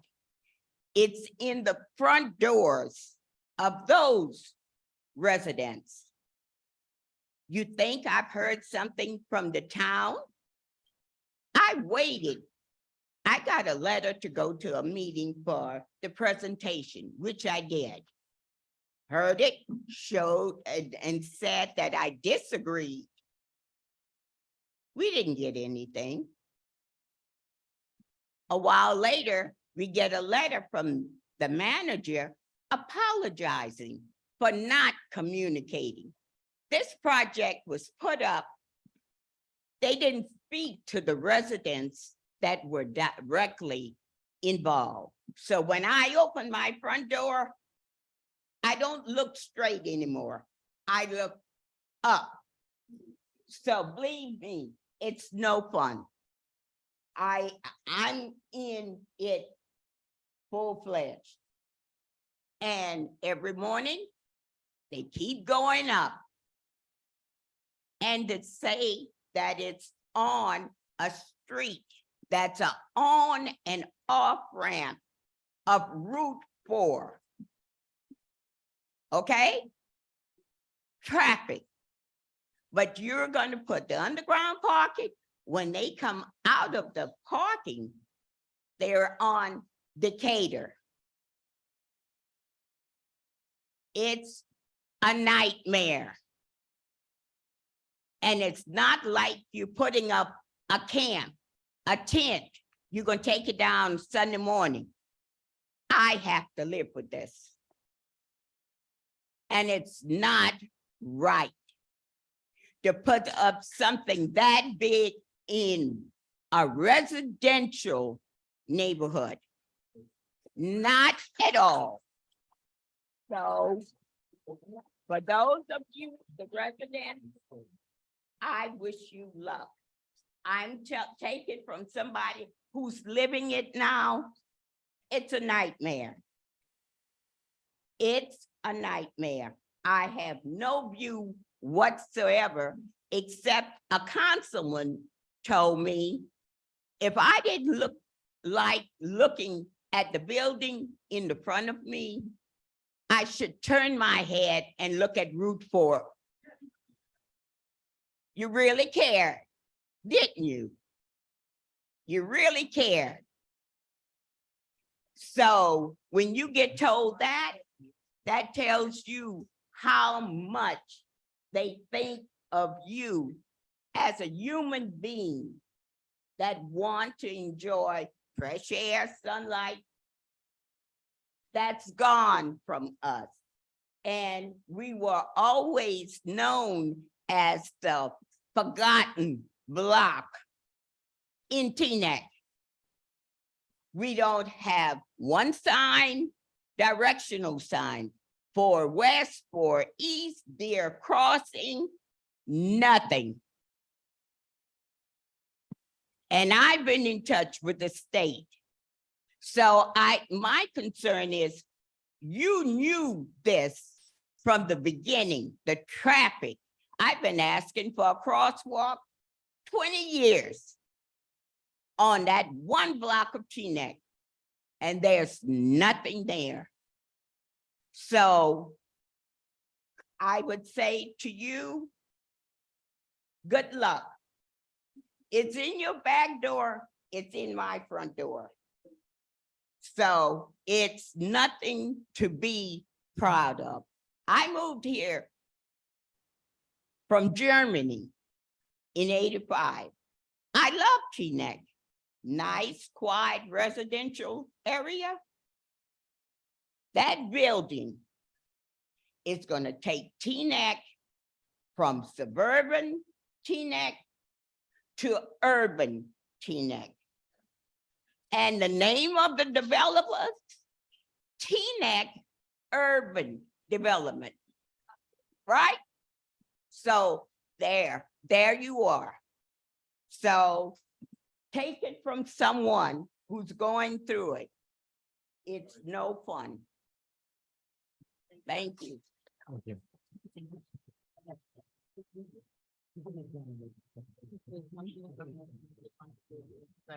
I just want to say something about Mrs. Baker, and this is to you personally. You are the reason why we want to do community forums, and we fought so hard to do it. Your story is a testimony as to why we can't sit back and not listen to our residents.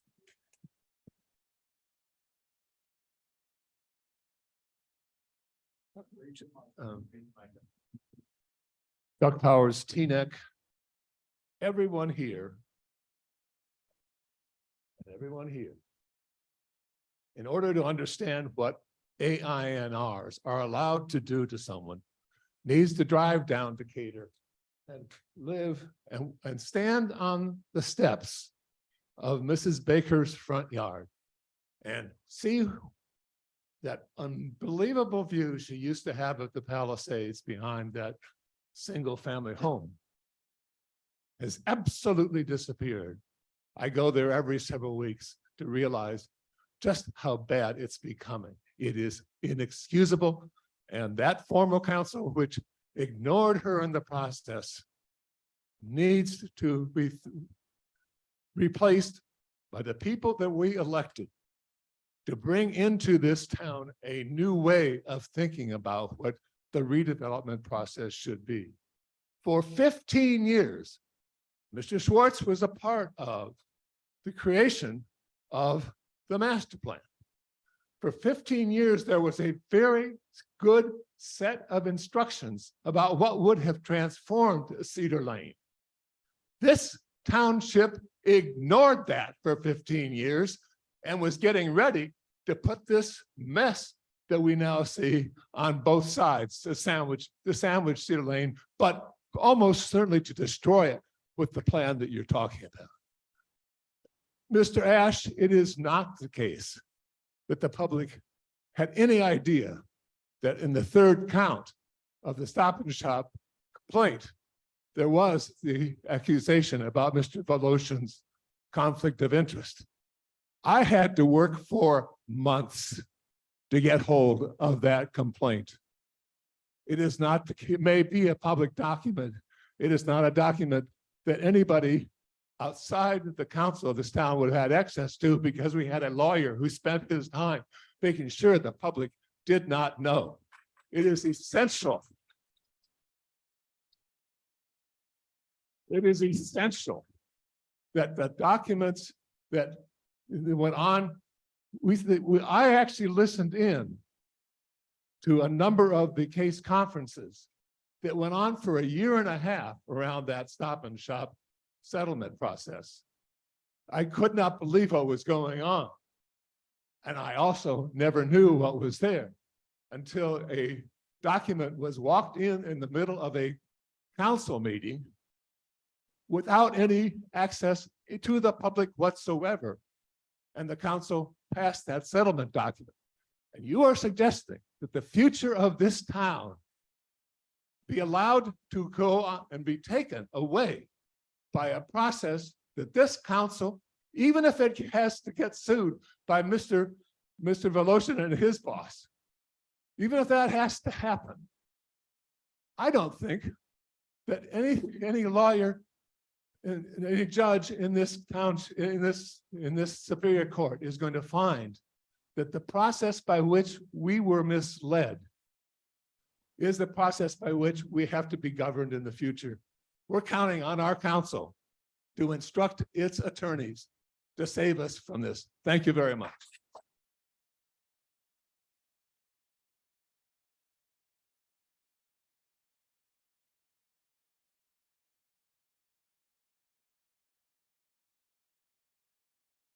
Good evening, Ray Addison, resident of Teaneck for more than 38 years.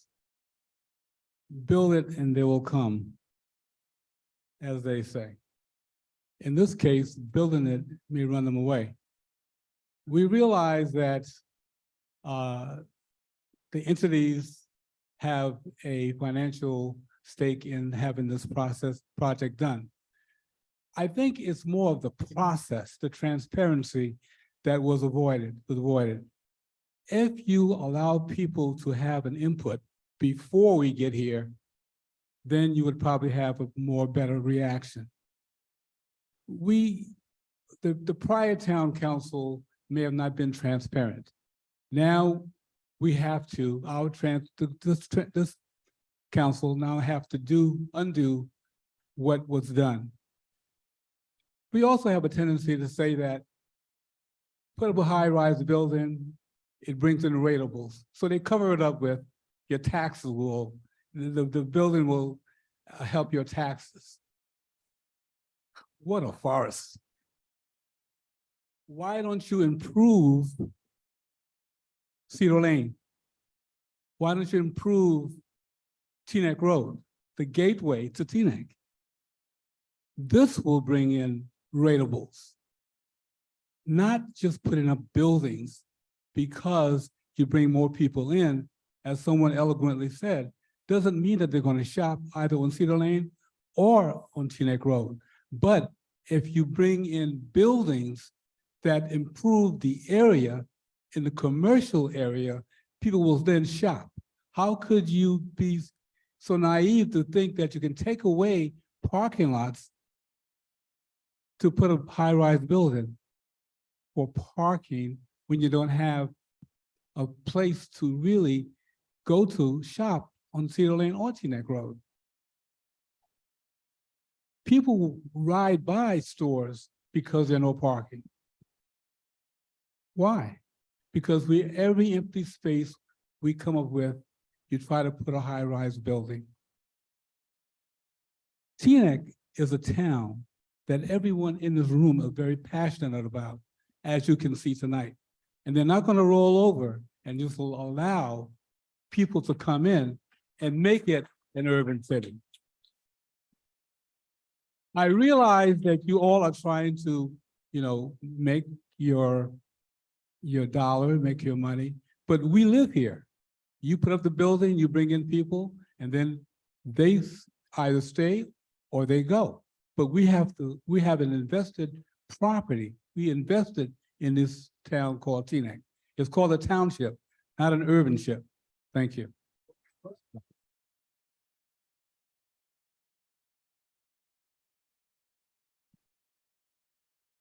This will be our last speaker for the evening. Hi, I'm Shanaz.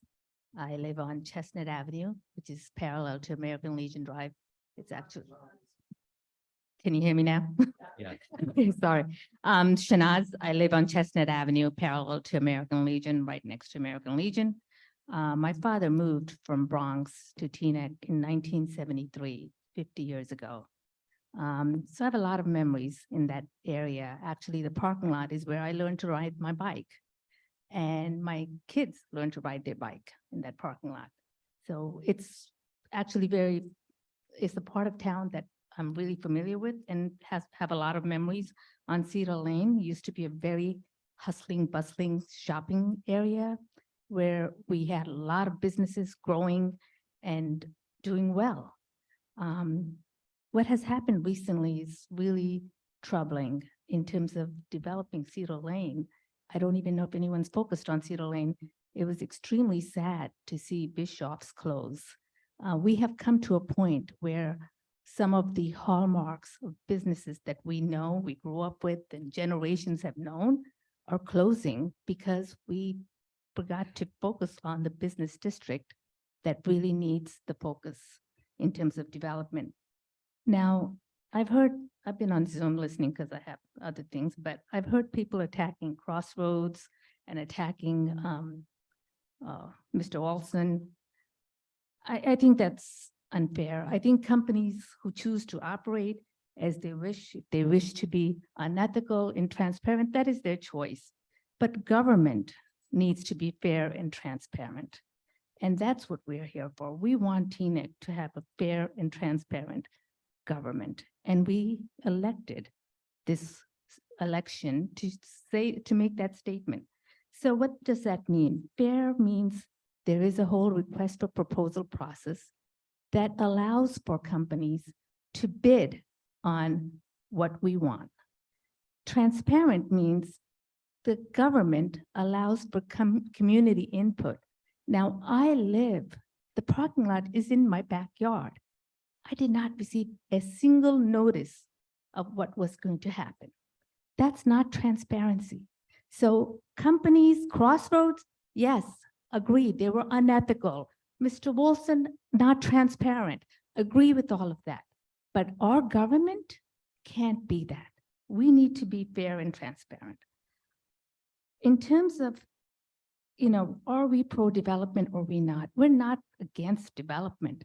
We're all for smart development. After all, didn't we allow the Teaneck Tennis Racket Club to turn into a Stop and Shop? Didn't we allow the charter school to be built on my block? I mean, there are two schools in that area within a block from American Legion, and there's a lot of traffic during school. And I don't know who's doing traffic planning and management and when you're looking at it, if you're looking at it in the month of August, 1 week versus, the 10 months in the school year. So I think we need to be really transparent about that. The other thing is, what's also at question here is not just about smart development, but about who we are as Teaneck, our ethics, and how we want us to be projected. And companies can be unethical. But what we're hearing here from everyone is that we want ethics back in Teaneck. I think that's really important. I also want to understand from you, why are we called the Township of Teaneck? And why is our neighbor called the City of Hackensack? What is the difference between city and township? And if you can just help me understand that, that would be helpful. So first of all, and lastly, I want to really thank the new council who really opened up these community forums, because without that, we wouldn't even have the opportunity to say anything. And what gets built right behind my garage, I would be just an eyesore. I'm definitely for development, and I'd love to see our Cedar Lane developed into back to a hustling, bustling business district. Thank you.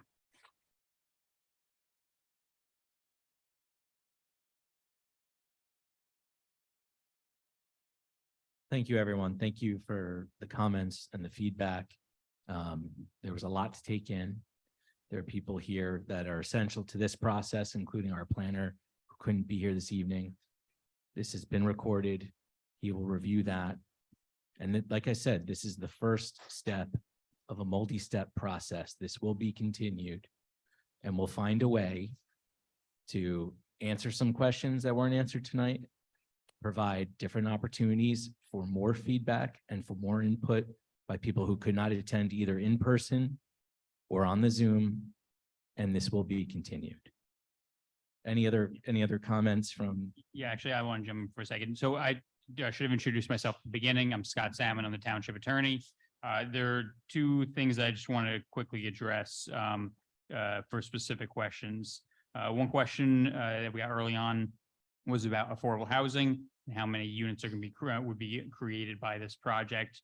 By my math, and you know, could be off. And obviously went to law school for a reason, not because I'm not a mathematician, but my math shows that this project, as it's currently shown, has 364 units of apartments. Teaneck has a requirement that of those, at least 15% of those units have to be affordable housing, lower or mid income housing units, which are about 54 units. Teaneck has an obligation with fair share to provide for 538 affordable housing units throughout Teaneck. So this project alone, at a minimum, for what has been proposed, would account for at least 10% of our obligation. That number is negotiable as part of this whole process, and so that number could increase as part of this back and forth that we're going to have with Crossroads. The last question that was just asked about the form of government and about what the designation of township versus city. Typically, people think of cities as being, being larger, more dense, more rural areas than a township. Just for, we don't have time to go into the full backstory because I could go on for an hour about this. In the days in the 1800s or so, that is how these forms of government were created. But nowadays, whether something's called a township or a city, it means very little. There are places that are called villages, such as like Ridgewood. They're just as large as townships. There are cities like Lambertville, which are significantly smaller than places like Teaneck. So I understand the point that was being made there, but just to address that specific question from a legal perspective, it doesn't really mean anything. And then the last thing I just want to say is there was a lot of discussion tonight about trust and about everyone's ability to trust Crossroads. And I think the more important thing to understand when it comes to trust in this case is that, as Mr. Ash said, the ultimate agreement here has to be mutually acceptable to both the township and to Crossroads. And that means that we are going to, the township is going to need everyone's trust in us, in the new council that was just elected, because this council is the one are the ones that are going to hold Crossroads to a high standard, to a project that is going to make everyone happy and satisfied to the best that we can. So I want everyone to understand that it's not, you don't have to just trust Crossroads. I don't think anyone expects you guys to, but we do want you to keep this new council in mind and what it's going to be obligated to do.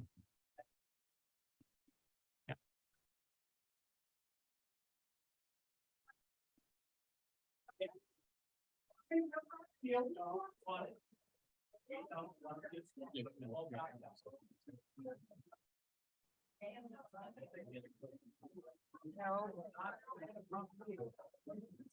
right. Thank you, everyone. Have a good night. Oh,